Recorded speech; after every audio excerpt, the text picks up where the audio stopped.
इंसानी खून। दोस्तों, खून हमारे शरीर के कुछ सबसे इम्पोर्टेंट पार्ट्स में से एक है जो हमारे शरीर के सभी ऑर्गन्स यानी अंगों को आपस में जोड़कर रखता है। हमारे शरीर के अंदर जितने भी ऑर्गन्स हैं वो सभी खून की वजह से ही जिंदा रह पाते हैं। आज की इस वीडियो में हम 3D एनिमेशन की मदद से जानेंगे कि हमारे शरीर में खून कैसे बनता है, यानी खून का निर्माण हमारे शरीर में कैसे होता है, और साथ में हम ये भी जानेंगे कि खून का हमारे शरीर में क्या काम है। 3D एनिमेशन की मदद से किसी भी चीज को समझना थोड़ा आसान हो जाता है। अगर आप भी साइंस की वीडियोस को 3D एनिमेशन की मदद से समझना चाहते हैं तो आप सब्सक्राइब कर सकते हैं। दोस्तों, को ये बात जानकर आश्चर्य होगा कि खून हमारे शरीर में हड्डियों में बनता है। ये जानने के लिए कि खून हमारे हड्डियों में कैसे बनता है, हमें पहले ये जानना होगा कि खून किन किन चीजों से मिलकर बना होता है, यानी खून में कौन कौन से पार्टिकल्स होते हैं। तो आइए पहले इसे जान लेते हैं। हमारा खून 4 चीजों से मिलकर बना है: plasma, red blood cells, white blood cells और प्लेटलेट्स। प्लाज्मा ब्लड का लिक्विड पार्ट होता है और बाकी के बचे ये 3 पार्ट ब्लड के सॉलिड पार्टिकल्स होते हैं।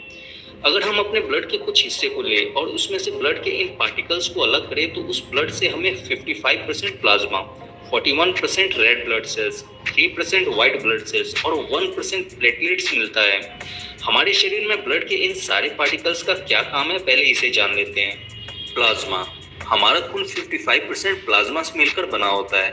प्लाज्मा 90% पानी से मिलकर बना होता है। बाकी इसके 10% में प्रोटीन और कुछ इलेक्ट्रोलाइट्स होते हैं। प्लाज्मा पीले रंग का होता है। अगर हम इसे खून से अलग करें तो ये हमें पीले रंग का दिखाई देता है। प्लाज्मा का सबसे पहला काम ब्लड में मौजूद सॉलिड पार्टिकल्स को मूवमेंट कराना है। खून में मौजूद red blood cells, white blood cells और प्लेटलेट्स सॉलिड स्टेज में होते हैं, इसलिए वो खुद से मूवमेंट यानी गति नहीं कर पाते हैं, इसलिए उनको मूवमेंट कराने का काम प्लाज्मा करता है। प्लाज्मा में 2 प्रोटीन फाइब्रिनोजेन और प्रोथ्रोम्बिन होते हैं। ये दोनों प्रोटीन खून को जमाने का काम करते हैं। आपने देखा होगा कि जब हमारा शरीर कहीं कट जाता है तब खून शरीर से बाहर निकलने के थोड़ी देर बाद जम जाता है। ऐसा प्लाज्मा में मौजूद इन्हीं 2 प्रोटीन के कारण होता है। प्लाज्मा में हेपरिन नाम का एक और प्रोटीन होता है जो खून को जमने से रोकता है। अगर प्लाज्मा में हेपरिन ना हो तो फाइब्रिनोजेन और प्रोथ्रोम्बिन ये दोनों प्रोटीन खून को शरीर के अंदर ही जमा देंगे। हेपरिन खून को शरीर के अंदर जमने से रोकता है, लेकिन हवा के संपर्क में आने से हेपरिन मर जाता है। इसलिए जब खून शरीर से बाहर निकलता है तब हेपरिन के मर जाने के कारण फाइब्रिनोजेन और प्रोथ्रोम्बिन एक्टिव हो जाते हैं और खून को जमा देते हैं। Red blood cells. Red blood cells को शॉर्ट में आरबीसी भी कहते हैं। ये हमारे ब्लड में 41% होते हैं।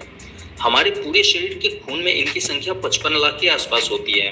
ये लाल रंग के होते हैं। इन्हीं के कारण हमारे खून का कलर लाल दिखाई देता है। इनका जीवन काल 120 दिन का होता है, यानी ये खून में 120 दिन तक जिंदा रहते हैं।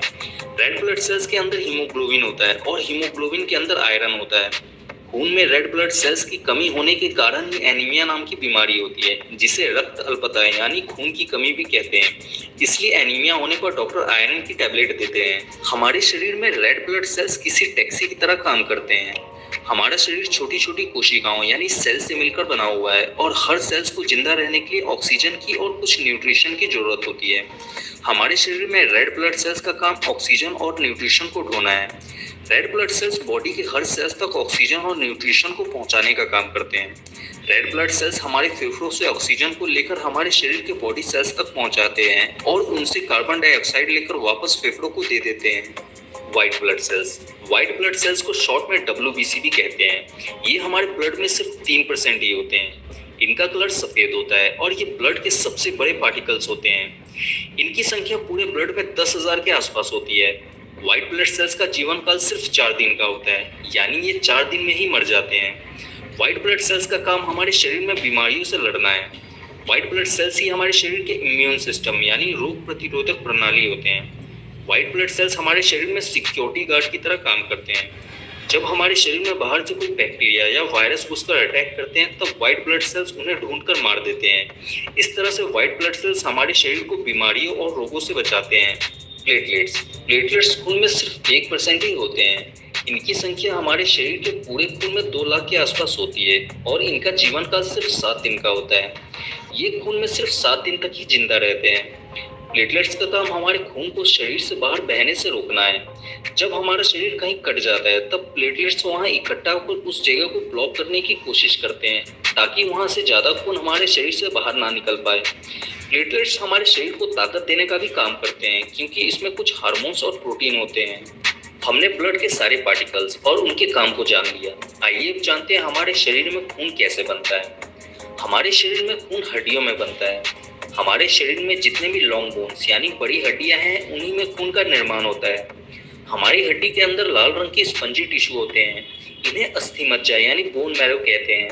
अगर आप नॉनवेज खाने वाले हैं तो आपने हड्डियों के अंदर लाल रंग के कुछ मटेरियल को जरूर देखा होगा। इस लाल कलर के मटेरियल को ही बोन मैरो कहते हैं।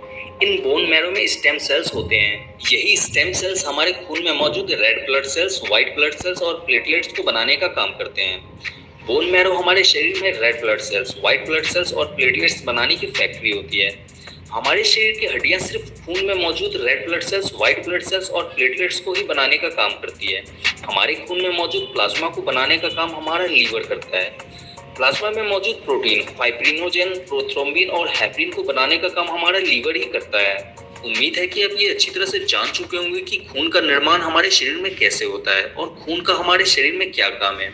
अगर आपको अभी भी इसमें कुछ समझ में नहीं आया है तो आप इंस्टाग्राम पर जुड़कर अपना कोई भी सवाल पर्सनली मुझसे पूछ सकते हैं। हमारे इंस्टाग्राम चैनल को फॉलो करने के लिए डिस्क्रिप्शन में लिंक दिया गया है। और अगर आपको ये वीडियो अच्छा लगा हो तो इसे लाइक करना ना भूलें। दोस्तों, आज हमारा साइंस बहुत तेजी से डेवलप हो रहा है। इसी की वजह से आज दुनिया में हर दिन नई नई खोज और आविष्कार होते रहते हैं। ऐसी ही नई नई खोज और आविष्कार की जानकारी से हमेशा अपडेट रहने के लिए आप सब्सक्राइब कर से लाइक कर दें। और इस वीडियो से रिलेटेड आपके मन में कोई भी सवाल है तो आप मुझसे कमेंट में पूछ सकते हैं।